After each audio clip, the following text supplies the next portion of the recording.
I'm Greg Yulin with Reynolds & Reynolds, and this is Connected. Today's a very exciting day. I have two in-person guests in the studio. With me, I have Jean Ings, who's a scriptwriter for Quantum5, and Katrina Ness, who's a junior at Northwood University. Thank you so much for joining me. Thanks for having us. Yeah, thank you for having us. Yeah, thanks for making the trip. You said before we started recording, it was a pretty early morning, but I appreciate you getting up here. Yeah, of course. We wanted to start the day early and get on campus so we got the full experience. So Absolutely. We're happy we're here. What do you think so far? It's wonderful. I feel like Reynolds, from what we've seen, has such a good culture, and that's really shown through the people we've met and also the amenities that are provided. Definitely. I think everybody that we've met has been incredibly personable and super welcoming. So it's great to be here. Good. No, glad you can make it, and you're having a good trip so far. I wanted to have you both on today. Obviously, you're both young professionals. Jean, you're in the industry, right? You're working actively. Katrina, you're still a student at Northwood, but obviously active in the industry. Well, maybe not obviously, but we can talk about some of the things that you're doing inside of the industry already. So I wanted to talk with the two of you about what the path looks like for young professionals or aspiring professionals to get into automotive retail, and what retailers or others in the industry can do to attract people like you to come work for them. But maybe to get started, if you don't mind, a little background on each of you. Jean, maybe you want to start, kind of who you are and how'd you make your way into automotive? Yeah, I think I definitely made my way accidentally. My background is in the arts, specifically screenwriting, so I'm a writer. And the way that I fumbled my way into the automotive industry was I was up late one night in the library editing, and I sent a picture of myself doing my final project to my dad, who posted it on LinkedIn without my knowing. And then the next thing I know, Dave O'Brien was reaching out to my father saying, "Hey, we actually need a scriptwriting intern at Quantum5. Would your daughter be interested?" And 3 years later, I've been working with Quantum ever since. So I definitely didn't expect to be a part of the automotive industry, but it has been incredibly welcoming and a great opportunity that I definitely wouldn't have expected once I started college, but I'm really glad to be here. Yeah, no, that's great. That's great. And to be clear, your dad is Ted Ings, who hosts the Fixed Ops Roundtable. That's right. And you're involved with those events too, yeah? Yes, I am. Yeah, I work part-time with the Fixed Ops Roundtable. That's great. That's great. Katrina, how about you? For myself, my mother got me involved in the automotive industry a little bit through introducing me to Northwood. So just through her guidance and expertise, she had me go up and look at the school, and I really loved it and fell in love with it as soon as I stepped on campus and did my tour. I got super involved even before I committed, and through there I've taken various leadership opportunities through the university where I've learned and grown through those and inside and outside of the classroom. And then I got various different internship opportunities, one of them being the Fixed Ops Roundtable with Ted Ings and Jean Ings. So I'm able to co-host the After Dark show as well as our events that we have. And I also create social media content. So very nice. Very nice. Jean, so I have to ask you, I was doing a little research before we got together. So I was on your LinkedIn. Yes. And your kind of background image, your banner image has, I don't know if it's something you created or what, but it's got this cassette tape and it says Gollum on it. And I was curious, what's the background? Did you create that, or is there a story behind that? Yes, I did. So that was my film that came out last January, called 43 Seconds. So it was a screenplay that I wrote and produced all by myself with my own team. It took about a year and a half in the progress, and that was some of the brilliant artwork that we had to promote that film. That's very cool. That's very cool. So what was that process like? It was honestly one of the best experiences that I've ever had. I think something that part of which I'd say I learned from my dad was that if you want something and you're passionate about it, go out and make that for yourself. And filmmaking is something that I'm really passionate about, and I love writing and I love storytelling. And as I was writing this story, I knew that I would want to produce it. And so I got my team together. Going to an art school is very easy to know actors and people that could help with filming and everything. And we worked together to get costumes, do auditions, and get together across the summer to film for like a month and a half-ish. And I edited the film all on my own and produced it, and we won a couple awards from different film opportunities, which was great. And yeah, it was an incredibly amazing opportunity to be able to produce my own film. What an accomplishment. That's really, really cool. Thank you. So, Katrina, you've been involved in a lot of big projects as well. Tell me about most recently the car show, and you can go into some detail on it, but the International Car Show at Northwood University, you've been involved with that for a couple of years. So talk about that a little bit. Yeah, of course. So going back to what I said earlier, as soon as I stepped on campus, I got offered a position to be captain of Team Rivian for the auto show as a freshman, not even going before, not knowing anything about this car show. I'm like, what am I supposed to do? Now, had you been to car shows before? No. Never? Not a Northwood car show, Well, not like Northwood. any car show? No, not really. I mean, we have the Woodward Dream Cruise up in Detroit, which is around where I live, so it's a large public car show. Yeah. But at Northwood, we host the largest new car outdoor auto show in North America. So it's really cool, and it's all run by students. So I got the opportunity to be involved as a freshman running this team, which I didn't know anything about. But it gave me opportunity to learn and grow within the role and, build up my strengths and leadership skills. So from there, I was inspired to apply to be on the executive board. From there, I earned the chair position for PR, and I did the PR for the show for the 60th anniversary of the auto show. That's where I met Ted, because the Fake Stops Roundtable made its first debut at the auto show, and I worked with Ted in bringing the panel on campus. So we got to do a live pop-up event there. And then from there, I was the operations chair this most recent year at the early of October. And then recently, I've been granted the next general chair for the 62nd Northwood University International Auto Show, which is truly an honor because there's only been a handful of women out of 62 general chairs that we've had in the past. So it's been a minute, and we need more women representing these roles. Oh, that's great. Congratulations. Thank you. Congratulations. It's very exciting. It is. And I'm sure the planning is underway already. It is. It really is. I mean, it's really put into your hands from everything. When I say student run, I mean student run. There's no faculty that really touches this at all, besides just different restraints and legal issues that we work with the school administration for, and then electing the general chair is the only thing that the school touches. From there, I get to build my board, choose my 20 group of students that is on my executive board, and I work closely with through marketing, finance, different divisionals for domestic cars and European and Asian vehicles, and then signature events as well. And then there's our team captains and then our team members who all participate and put in so much work throughout the duration of the year and as well as the duration of the show. So Yeah. it's wonderful. So what are the operations of the show like? What are the economics of the show like? How does it function and why does it exist, I guess, right? So I think about an auto show, and it's an opportunity for manufacturers to show off vehicles. But when you take a step back, you think about, okay, why Northwood? Why does Northwood do it? Does it provide any sort of funding or scholarships? Is it just an opportunity for students to learn? What's the purpose? And then what does that look like in operation? Of course. So the purpose of it was started, like I said, well over 60 years ago, where it was started as a community event, giving back to the community. For 60 years, our show has been free, so there's no admission charge. It's just open to the community, open to different companies that are interested in recruiting students and talent from Northwood, which is a great way to, see them in live action, I guess, while they're doing this experiential learning project. And the economics on it, like you were asking, and the amount of money and the amount of assets that are going into it. This year we had about $45 million worth of assets put in the hands of 19, 20, and 21-year-olds. I was 19 a couple weeks ago, and I was dealing with McLarens and Maseratis and Porsches and everything in between, and it was literally so incredible. It's just such a unique experience where these dealerships and private car owners give these responsibilities to us because we have good connections with them, and they've trusted us for 60 years, and they continue to do it, to give back to the community, to give back to the manufacturers and our dealers and everything else in between.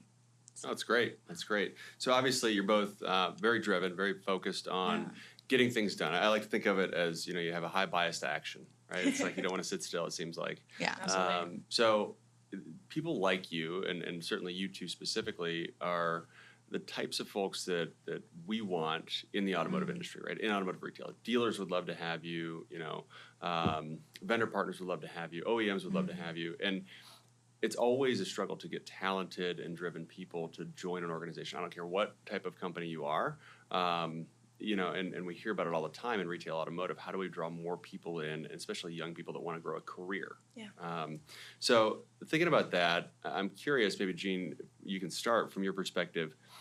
What are maybe three things, or if there's some process you have in mind that a company can really work through to attract young talent?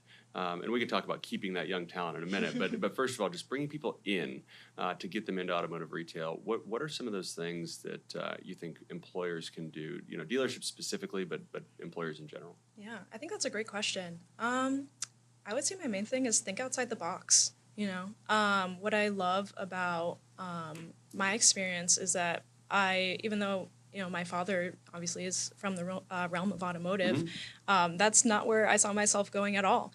I always thought it was just going to be arts for me until I had this opportunity offered to me. And now I have been within this realm and see the value and amazing culture that the automotive industry has to offer. That I never would have seen had someone not knocked on my door and said, hey, we have this opportunity for you. So I think my main piece of advice or thing to say is look outside the realm of people that are interested in automotive or already within automotive. Look everywhere. If you see passionate people, go ahead and talk to them. Yeah. So what can that recruiting process look like, right? I think about businesses in general. So this is even just taking a step out of automotive. Businesses in general for so long, it's like, hey, I put up a, now hiring sign. People come in, they give me an application, I talk to them, I hire them. Yeah. So for a long time, it's been like this dynamic of I let people know that I have a job opening. Yeah. They come to me. If I like them, I hire them. Yeah. Trying to think about maybe flipping that script a little bit. And if I am looking for someone and maybe I don't like all the candidates that I've gotten so far, or I'm not getting enough candidates, how do I sell somebody on coming to automotive retail? So you mentioned you didn't really have your sights set on automotive. Right. What are the selling points, right? What are the three bullets that you're like, that actually sounds interesting? Ooh, that's a really good question. I think definitely the people. I think that's something that I did not expect to love outright because I think I just didn't know what to expect, Hang on. You just said a minute ago that your dad's in automotive, and now you're not sure if you're going to like the people in automotive. That's a good point. I love my dad. But it's just not something that I had known as intimately outside of my family. Sure. Let's say that, right? Yep. So I think meeting people face-to-face is a great way to do that. I know that a lot of colleges, Northwood specifically, will have people go to campus and meet the students. And for me, I'm like, what a great way to actually make that connection and meet all different kinds of students and be able to make an impression on people that you might not have had the chance to by shaking hands and learning names and finding what people are passionate about. Yeah. No, that's great. That's great.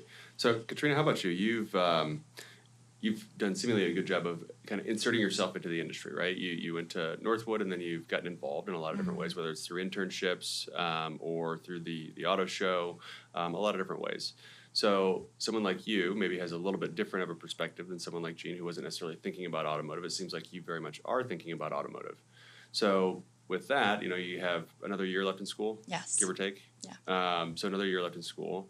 Over the next, presumably, less than 12 months, you're going to want to make a decision on what you're going to do after school, right? Is that fair? Yeah. Okay, so over that 12 months, from your perspective, as somebody who's probably looking, what does a company do? And maybe think about it from a dealership specifically first, and then maybe just an employer in general second. But what does a dealership do to get you to say, you know what, I really do want to come work for you?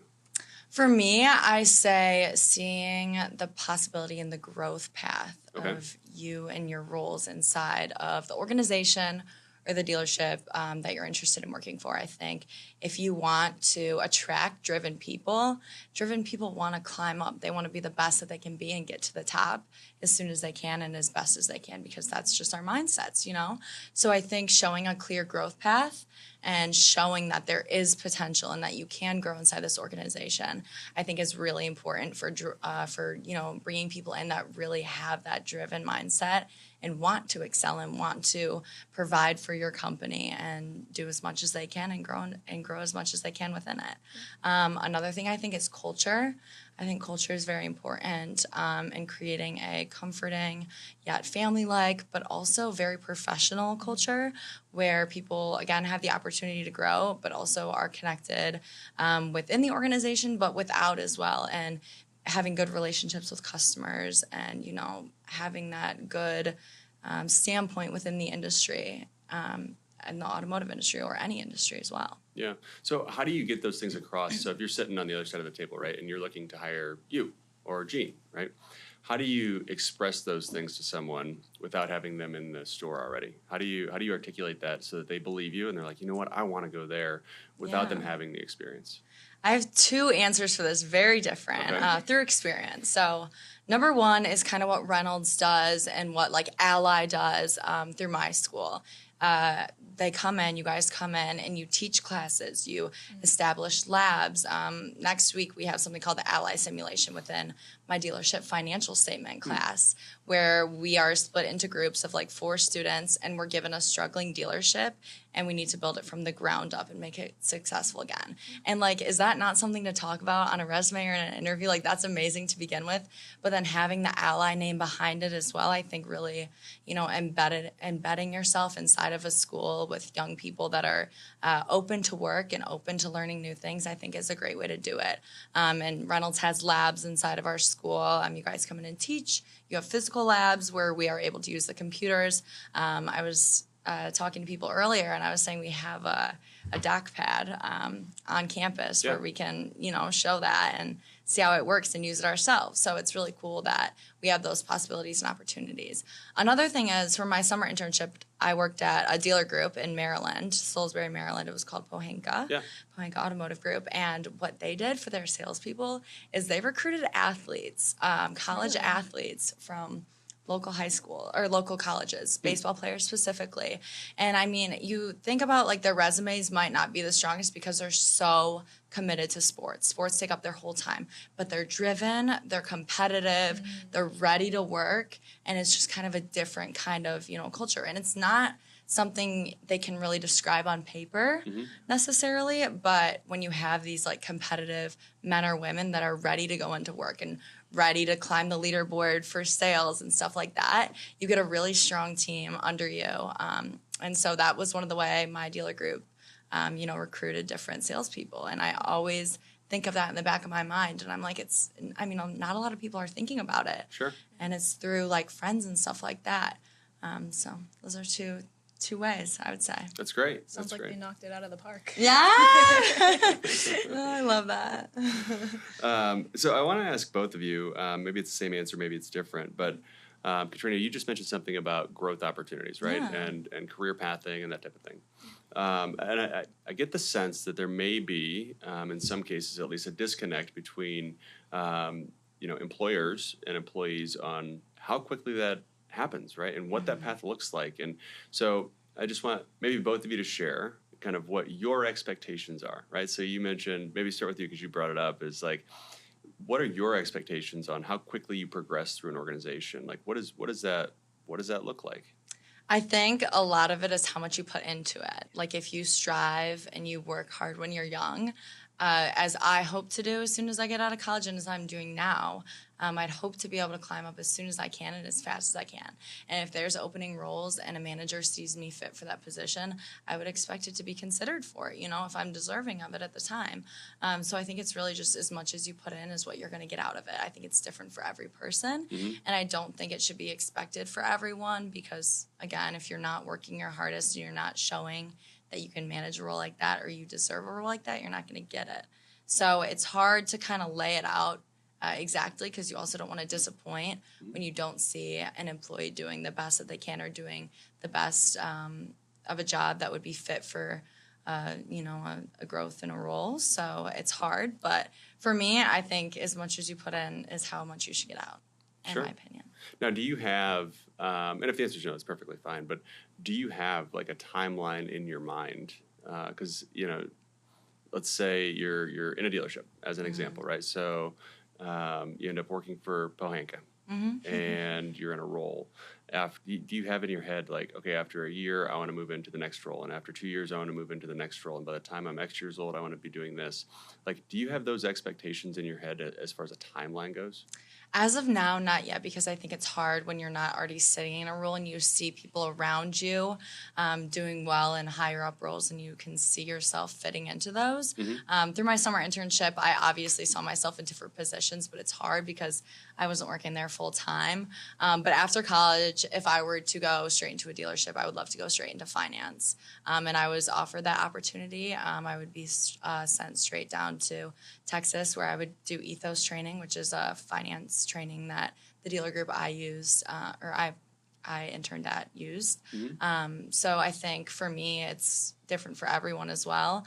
But I don't know right now. I mean, I don't, as soon as I'm in the position, I might, but Sure.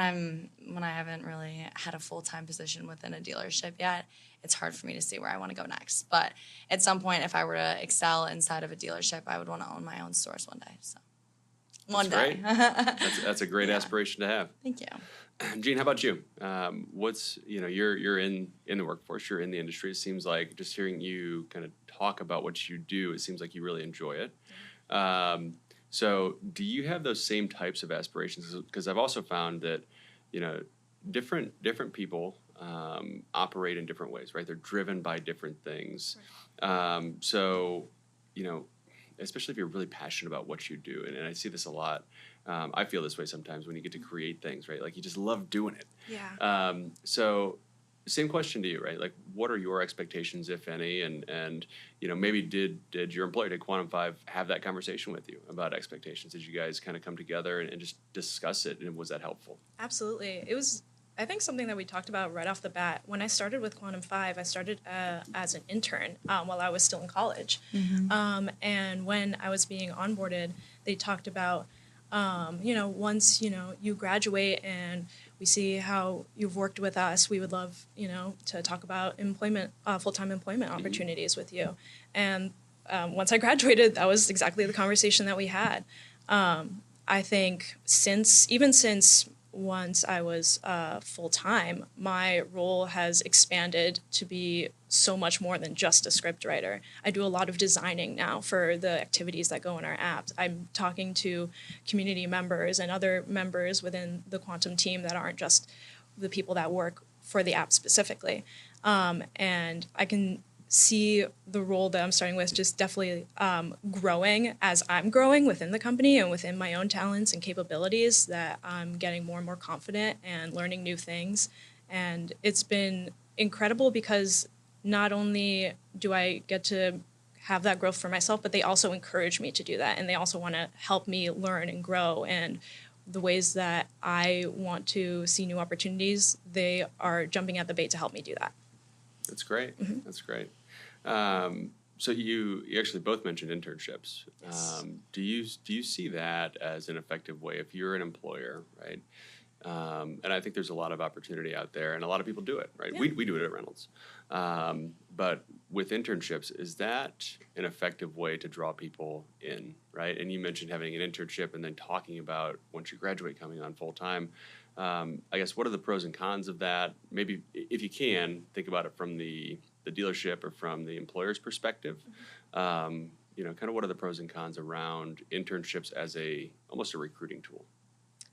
That's a great question. I think I could see a lot of pros with internships. I think you get to see the students or whoever the interns that you're hiring that are driven and that are passionate. And it gives them a chance to really show what they're capable of within, set parameters where you're able to see, wow, they were able to do this in 3-6 months. Sure. And I can see how much they can grow if they had more time with us. And I can tell that they want that. And it also, for the intern themselves, it gets them time to get to know the company, know the opportunities to grow, and if they want to do so. And yeah, I see internships as an absolutely positive way to hire folks. Yeah. And I agree. And I think Jean is a perfect success story of an internship offered by a company. You know, you get Jean as an intern while she's still in college, and then she continues with your company after school full time. So in my opinion, that is the perfect success story of what an intern should or would be, you know? For me, I mean, I've been enjoying like testing out different things in the automotive industry for my internships to kind of see what side of it I want to go to. So I'm not really at that point yet where I've graduated and I'm ready to take on a full-time job. But I think back to Jean's story, of course, there's so much growth and potential in hiring post-grad that's offered. Something for me is during my internship, I felt like they're giving me so much and so many learning experiences. But I always felt bad because I'm like, I feel like I'm not giving enough back. But at the end of it, when I had my intern recap, they were like, we learned so much from you as a younger generation and bringing new ideas to the table. And yes, I might have not done as much, physically seen labor and work put into it. I brought ideas to the table that made them think and that made them, brainstorm new ideas and have new, projects and products that come out of it. Absolutely. So I think that there's sides to both of it. But I think overall there's a lot more benefits than there are negatives because I think there is growth within the company for interns. And I think if you provide a good culture and, again, you show this intern and possible new hire that there are growth opportunities and you can reach the near top someday if you'd like to. I think that that's what makes them stay around and will work with you post-grad. And I think, again, learning from them as a younger generation and taking in their new ideas is also an amazing benefit to having interns. Good. Share a couple of those ideas. Not to put you on the spot. Sure, but, what ideas? The ideas that you shared with Pohanka this summer that they took away and made them think a little bit. Kind of just like, it was during mostly conferences and just like talking about technician retention and also service customer retention and stuff like that. And I think, again, bringing ideas from a different generation to this and just showing them that, there are kids out here that are driven really, I feel like, showed them the benefit, and I didn't really see it in myself until they, shared that with me as well. So, yeah. Very good. Very good. No, it's great that you both had exciting internship opportunities, that they were fulfilling for you. Obviously, Jean, yours resulted in a full-time job, which is fantastic, and it sounds like you're flourishing there, so that's great to hear. Yeah, I mean, with internships, it's just such a good way to get to know each other, right? And so how important do you think, and you kind of alluded to it a little bit, maybe Jean, start with you, how important do you think meaningful projects as an intern are? Because you hear so many stories about, I got to be there and I got to see what the company's like, but I didn't really do much, right? Or I didn't feel like I contributed too much. And you did, obviously, but there's sort of that, you at least hear stories of that imbalance, right? Yeah. So how important is that meaningful work as an intern to the experience? So important, truly.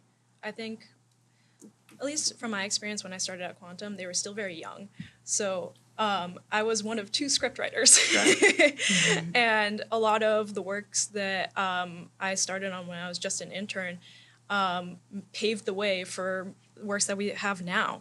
Obviously, not every case is going to be that way, but I felt that when I was working there, that what I was writing was important. Even if it wasn't perfect or that it had room to grow, I knew that it was getting us closer towards whatever goal that we had as a company. I think, especially from what Katrina mentioned, for like growth opportunities, knowing that whatever small piece you're working on now, even if it's just for a short amount of time within your internship, has a greater role to play within the company and possibly for you to be hired full-time and be able to grow yourself means a lot because you get what you put in, you take out as well. Sure. So I think it goes both ways there. Yeah. Yeah, that's great. You have any other thoughts? Can you repeat the question? I'm sorry. Just the importance of meaningful work in an internship. So for the intern, you know, when you think about providing an internship, it's not necessarily so as the employer, right? You can't just say, hey, we're going to have an intern, and you bring somebody in, and then welcome to the team, and that's it, right? You have to have a plan for 9, 12 weeks, whatever the time frame is. You kind of have to plan it out, and you have to have somebody, I think, like a mentor responsible to help that intern, provide the steps along the way. You have to have work kind of pre-planned for them. You can't just wing it, because then it's not meaningful. So that's the way I view it as kind of an employer. Yeah. But as an intern, how important is that meaningful work, if at all? I think it's really important from both sides. I think as an intern, when I did my internship at Pohanka, I did a rotational internship, and I did a portion in sales where they kind of just like said, okay, you're starting as a new salesperson right now, go outside and take some ups. It was really cool, but I was like, what am I supposed to do? And I loved it because I was able to learn on my own and grow. Like, yes, it was like challenging because I didn't really know what to do, but there's so many people around you that can help you. So for me, that was a big project within myself, but also within the dealership, because they gave me this own little thing for me to work on, but it also benefited them at the end in their bottom line. And then I'd say, like, it kind of depends on the role. If you're talking about more of a corporate organization, I think bringing an intern in on a team where it's a lot of collaborative work and it's a lot of group projects is very beneficial, rather than giving them smaller tasks or smaller things that they have to do individually, because it takes a lot of time for them to learn how to do it. It takes a lot of time for them to understand the industry and the project and the demographic that they're working with and working on. So I think bringing them into more of a team environment kind of project is beneficial, where they're working on something alongside someone, not necessarily alone. Because I think alongside you can add a lot of value, rather than trying to, spearhead something alone where you really have no idea and no guidance on what you're supposed to do. Not saying that employers don't give guidance, but just saying that when you only have a 3-month internship, let's say it's a summer internship. I mean, people do internships over the course of a year, but I'm saying summer in person, full-time internship. I think it's hard to learn, grow, and develop everything within the span of such a short time. So back to my point from previous conversation, just bringing new ideas to the table and working alongside others, I think is the most beneficial large project that you could offer and provide. Great. How many cars you sell? 2. Nice. Over 2 weeks, but a lot of it was learning, and so it was something, and I was proud Got them sold. So, there you go. Good. Well, this has been a really fun conversation with both of you. I appreciate you taking time. What haven't we talked about that we should? Anything you want to touch on that we haven't had a chance to? I feel like we had a great conversation. I agree. Good. Well, thank you both, Jean Ings and Katrina Ness. I appreciate you taking time, and welcome to Reynolds, and I hope you enjoy the rest of your time here. Thank you so much. Well, that was a great conversation with Jean Ings and Katrina Ness. I appreciate both of them taking time and joining me. Hopefully you got a lot out of that conversation as well. Before we hop off, don't forget you can watch or listen to all episodes of Connected on YouTube, Apple, and Spotify podcasts. And make sure to hit subscribe so you're notified every other week when new episodes are released. Thanks so much, and we'll see you in 2 weeks.